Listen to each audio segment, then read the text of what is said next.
Ready?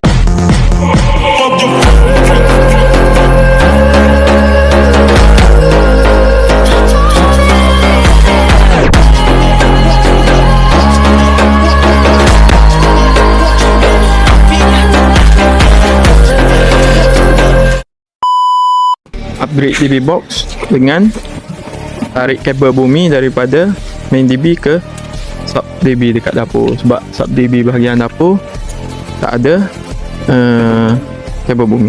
Ok, so kita akan tengok lah macam mana. Ok, terbaik. Main DB ni kita akan upgrade lah kepada metal clamps, DB box Hager, jenis Hager semua kita pakai hard quality. Daripada sini juga kita akan tarik ke kabel bumi, daripada sini bawa ke sub DB. Daripada plug sini juga untuk ruangan tengah tu pun kita akan pakai DB ni juga. So kabel bumi 3 lagi tu kita akan sambung. Laluan dia sini lah. Okay. So kita nak tahu sebab apa kita nak tarik bumi. Kat sini ni tak ada kabel besar. Kabel daripada main DB ke sub DB tak ada. So kita tengok ada api. Okay, ni kita pakai periuk ni dulu. Tengok. Tu. Ada api. So kita akan tarik kabel lah untuk safety laluan kita nanti. Okay, daripada sini kita dah siap tempuk ni. Korek ceiling ke DB box nanti. Yang sebelah dalam tu kita akan pakai trunking 2x2. Okay. Terbaik.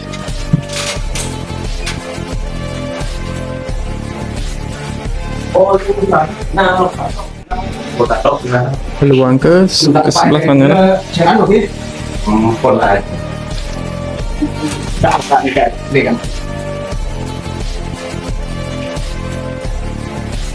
Alhamdulillah, kabel dah jalan dalam casing.